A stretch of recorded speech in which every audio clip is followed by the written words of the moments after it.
From the SoKing Newsroom, here's your weekly local news recap. I'm Stephen Vierre.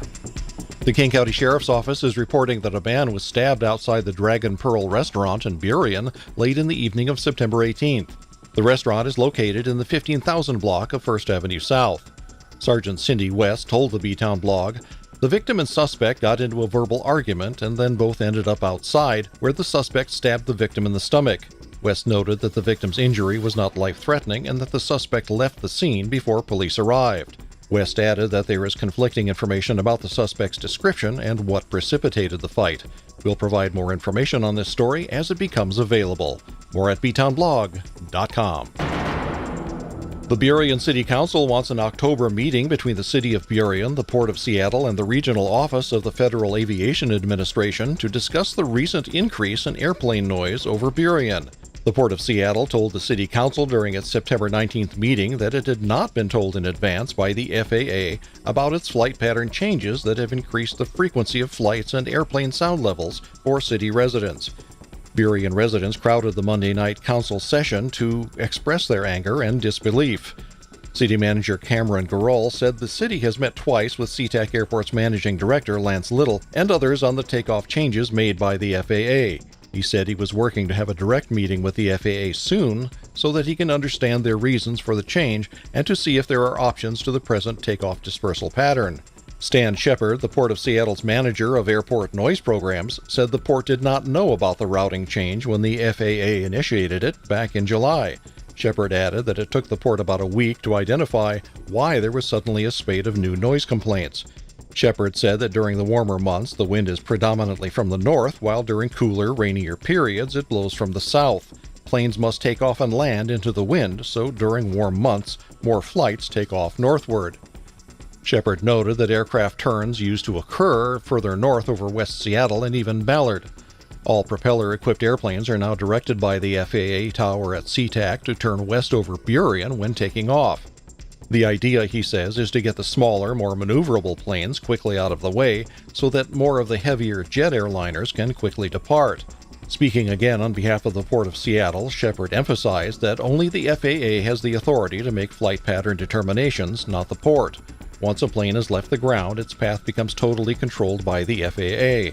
The port loses all control over airplane flight at that point.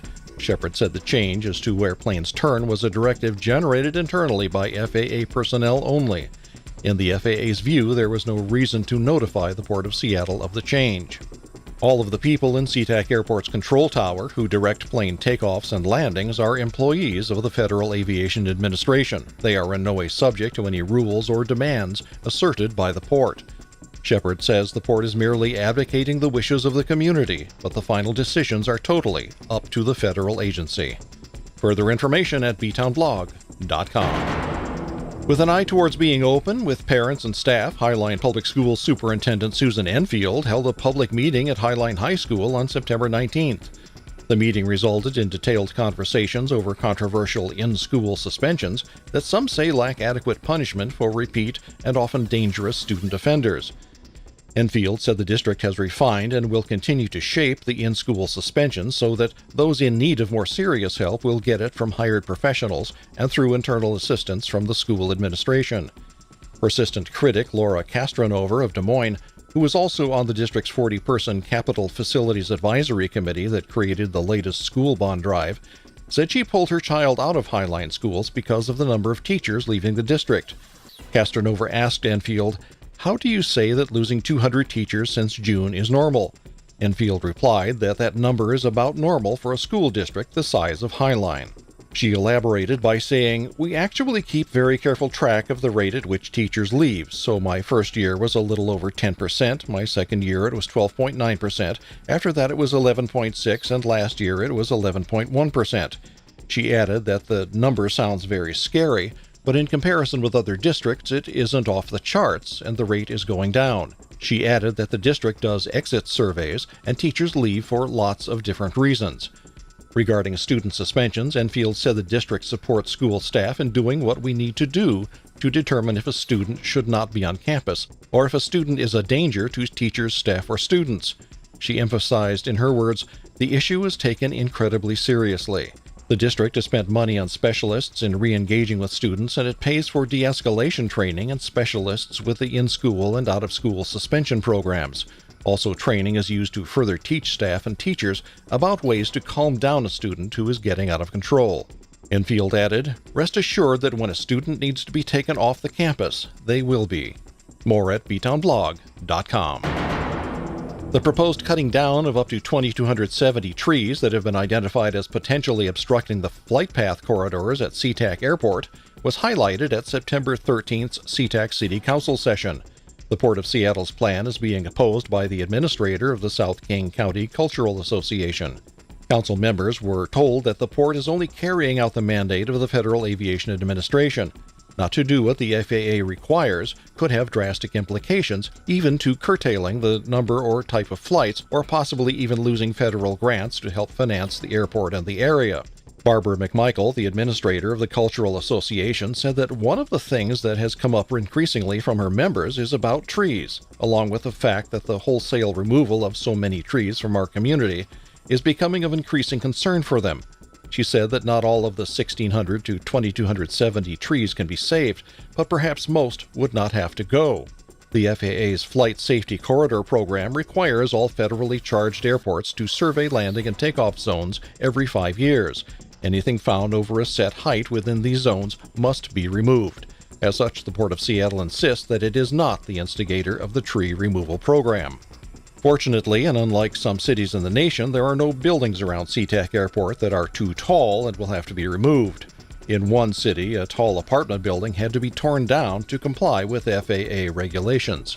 The Port of Seattle says it plans to replace the removed trees with 4,000 native tree species to replace those taken down. The replacement trees are said to be of a type that will not grow high enough to cause problems in the future.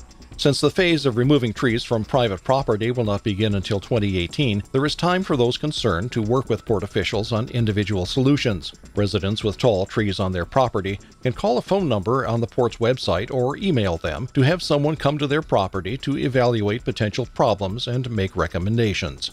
Details at SeaTacBlog.com. Weather's kind of fluctuating for this weekend. Right now we're seeing some pretty stormy weather on this Friday, but as we get into the weekend, temperatures will rise and we'll see some more sunny skies. And as we get into next week, temperatures will moderate in the 60s and we'll see some more rainfall by the end of next week as well. Thank you for listening. I'm Chris Gregg, your Puget Sound Weather Geek. Time now for The Mayne Problem. Commentary from senior writer Jack Mayne. A recent sneaky move by the Federal Aviation Administration requires all prop jet aircraft taking off to the north immediately turn over Burien while they're still relatively low to the ground. This is a new experience for residents all the way over to Seahurst. They now suffer close to day-long thundering noise from flight after flight leaving SeaTac. Conversations have to stop. People are awakened in the middle of the night when the constant din of the takeoffs begins. Sure, people knew they were moving near an airport, but an increase in flights has taken place, and the airport is planned to grow hugely in the next 30 years. The result? Angry residents. They laid out their anger at a recent Burien City Council meeting. An experienced aviator, retired Alaska Airlines pilot Larry Kripe, is leading residents to fight the issue. It'll not be easy. The FAA thinks Burien folk haven't the stomach nor the money for a fight. It will likely do what it usually does, ignore complaints. For example, last year a congressman from the Boston area could not get the FAA to respond to repeated complaints from residents in his district about noise from new flight patterns out of Logan Airport. So the congressman took action. He moved to cut $25 million from the FAA's budget. His tactics got results, and the FAA agreed to participate in an open meeting. Our Senator Maria Cantwell is a member of the Senate Transportation Committee. Maybe she can get the attention of the secretive FAA and its new regional administrator, Casey Yanamura. If something is not done about the noise now, homes under the flight pattern will decrease in value and human activity will be reduced to interims between takeoffs. In the final take, I have something to say that is relatively short, not necessarily sweet, but certainly to the point. It's about the current temperature of race relations in this country.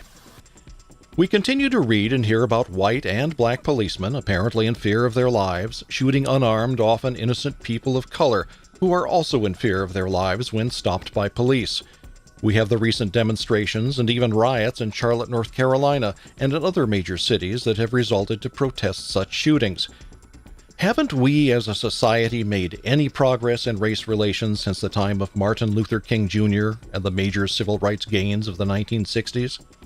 The late Rodney King, himself a victim of police violence, once stated a simple, plaintive yet profound question and plea that so applies here.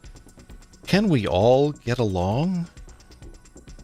Stephen Vieira, SoKing Internet Radio News. SoKing News was created based on a generous grant from JLab's Encore Media Entrepreneurs Program, supported with funding from the Ethics and Excellence in Journalism Foundation and the Nicholas B. Ottaway Foundation.